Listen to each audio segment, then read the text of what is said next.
Hey everybody, Stephen Paul Matsumoto here with Junos Liquor. Welcome to our inaugural episode of If You Junos, You Know. Today we're going to be talking with Jordan with Purity Distillery to learn a little bit about their vodka and gin. And now let's get into it. Thank you. Thanks, Stephen. It's great to be here. I feel like how professional that sounded.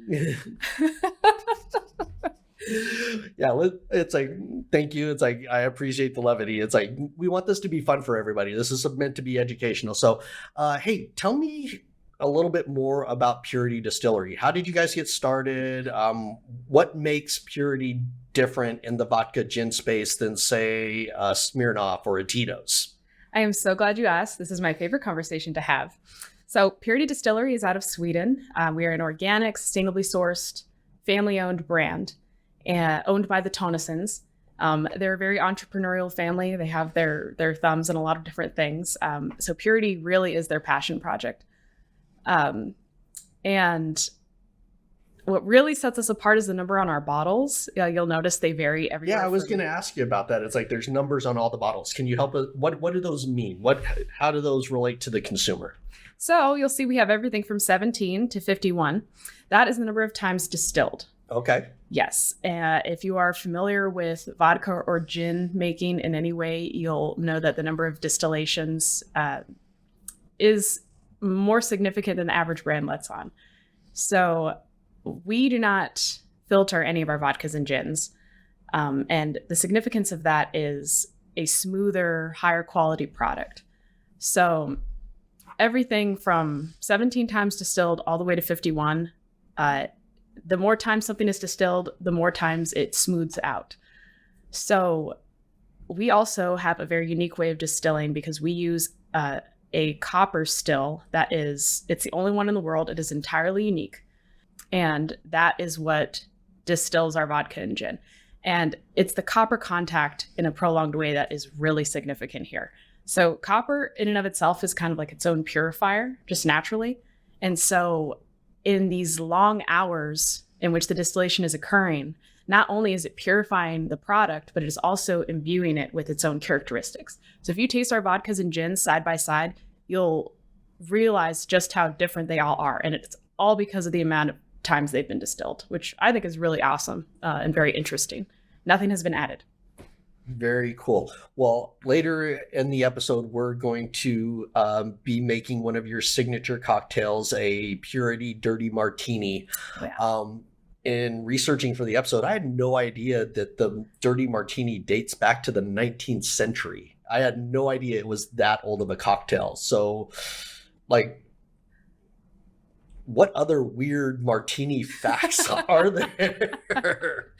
I'm so glad you asked. And, I think it's funny. It makes sense, right? Like that there were so many innovations in drinks in particular when, maybe everyday life wasn't so great. So 19th century, it completely makes sense. But martinis are pretty interesting. So I know International Martini Day is actually June 19th. So everybody mark your calendars. Very cool. Yes. The martini, like many wonderful things, was made by accident, complete accident. And there's this really funny superstition that it is bad luck to drink a martini with only 2 olives. So do 1 or 3, but don't do 2. And why test it? Interesting. Yes. Very cool.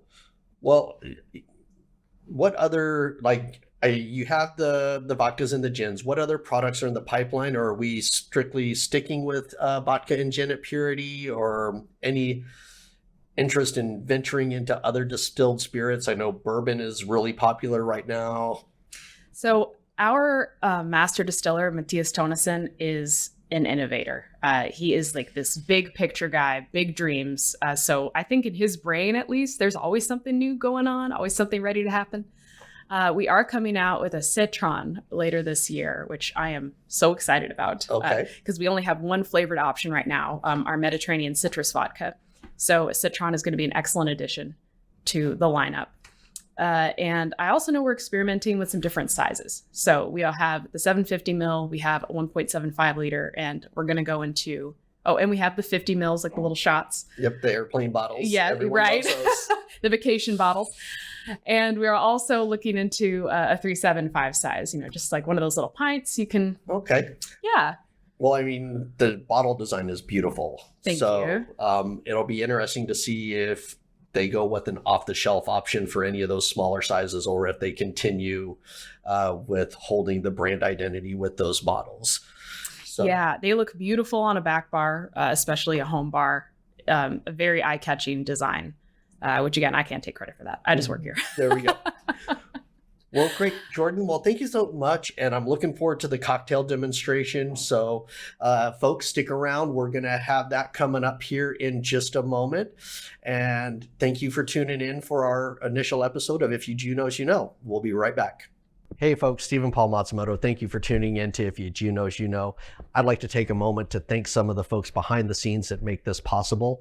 First, I'd like to thank our advertising agency, Stigmar Couture Marketing. Stigmar has been in business since 2009, representing the luxury industry. So if you're looking for an ad agency, look for Stigmar. I'd also like to thank Stuke GC. Stuke GC is the general contractor that helps Junos remodel all of our new stores and current stores. So if you're looking for a commercial contractor, look into Stuke GC. Thank you so much, and enjoy the podcast. Hey everybody, welcome back to If You Junos, You Know. Now Jordan is going to demonstrate how to make a Purity Dirty Martini. We're going to be using their Connoisseur 51, which has been distilled 51 times, some Dolan dry vermouth, and olive brine, all of which are available at Junos Liquor, of course. So Jordan, take it away. Awesome. Thanks, Stephen. So even though that this is the highest quality martini you're ever going to have, you can definitely make it here at home.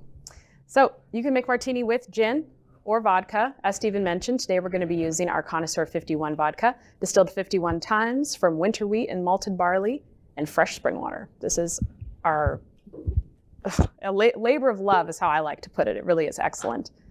So you're going to use a jigger, and this is going to be 5 parts Purity Connoisseur 51 vodka, and you're going to pour that into a mixing glass. So we'll count them out here. 1, 2, 3. Now, what size is that jigger? So this is 1 ounce. All right. So if you look at our website, there are a ton of wonderful cocktails on there, and they're usually described in parts. So the recipe for this is 5 parts Purity Connoisseur 51 vodka first. All right, we're done with that. We're going to put that. Next, 1 part vermouth.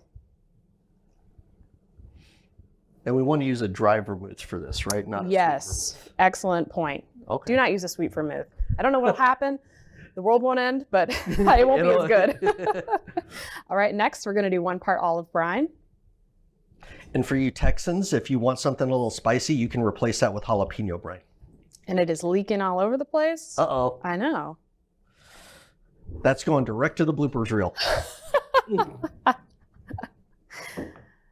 Excellent. And then we're going to put this down, and we're going to add some ice. You can do as much as you want.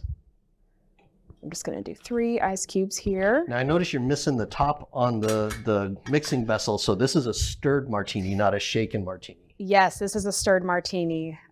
Isn't that the way James Bond likes to order his martini? No, he likes them shaken. It's like there's shaken, not stirred. Yeah, that's right. There's this whole myth that evidently shaking it puts this thin film of water over the top of the martini. So when you see him sipping on it, he's supposedly, in theory, just sipping the water off of the top of the martini and not drinking the alcohol to keep his wits about him. That's a whole myth. Yeah. Why wouldn't he just order a water? Not as cool. Because then he doesn't look as avant-garde. That's refined, yes. Sophisticated while he's trying to save the world. Well, martinis actually have for a very long time symbolized rebellion, but also class. There you go. It totally makes sense that it's James Bond's drink. All right, once you have all of this in your mixing glass, you're going to stir for about 30 seconds. And it's at this point I'd also just like to talk a little more about our process. As I mentioned, we start with winter wheat, malted barley, fresh spring water. So we consider quality from beginning to end when we're making our products. And then the slow distillation in that still, that prolonged copper contact for hours and hours, you just end up with the greatest quality vodka and gin you can have. Okay, and once that 30 seconds is about over, put this down, take our martini glass here, and we are going to strain this into our martini glass. Now, for an added extra experience, you're going to want to chill your martini glasses in a freezer for a little while before making the cocktail. Yes, chilling your martini glass really does elevate this cocktail to the next level. And ideally, you would want a julep strainer with this, but for today, the strainer does work. And again, if you're working at home, those kinds of details may not matter as much to you. Finally, we are going to garnish with 3 olives. Remember, 3, not 2, not 1, 3. And here you have our Purity Dirty Martini. Outstanding. So who gets it? We only made one, so who gets to taste test it? I think we should do rock, paper, scissors. All right, ready? All right, rock, paper, scissors. Oh. Rock, paper, scissors. Dang it, rock, paper, scissors. We're on the same wavelength today. Did we split I love it. I love it. Ladies first. Okay, I like the sound of that.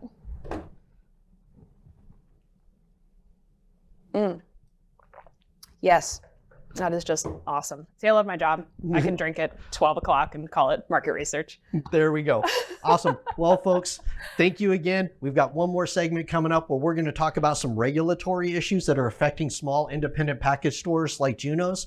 So stay tuned for that and learn how you can get involved in protecting your corner liquor store. Hey folks, Stephen Paul Matsumoto here with Junos Liquor. Just wanted to let you know that we have recently rolled out a special order process. So if you have a large party or event, please ask us and we can help you plan how much you're going to need for that event. We've got a great party calculator. You tell us how many people, how long the party is, and we'll tell you how much wine, spirits, and beer you're going to need for that party. And then we can special order anything that we don't currently have in the store. We just get a small deposit on one of our gift cards to make sure you're coming back for it.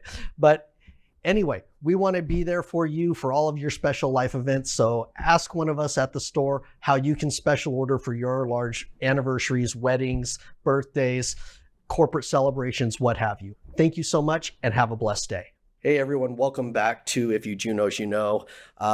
As a small independent liquor store, there are a lot of regulatory and legal concerns that affect all of us in the package store industry, not the least of which is the threat of competition by bigger, wealthier companies like Amazon and Walmart, who are actively lobbying to be able to sell spirits in their stores or ship them direct to consumers. So if you want to continue to support your corner liquor store, whether that be us at Junos or some other store in your town, I highly encourage you to reach out to your Texas state senator, your Texas state legislatures, letting them know that you want to support small business in Texas, because some of these things would take jobs away and income away from small family-owned stores like ours. So, you know, we appreciate your business. We want to continue to grow and support you.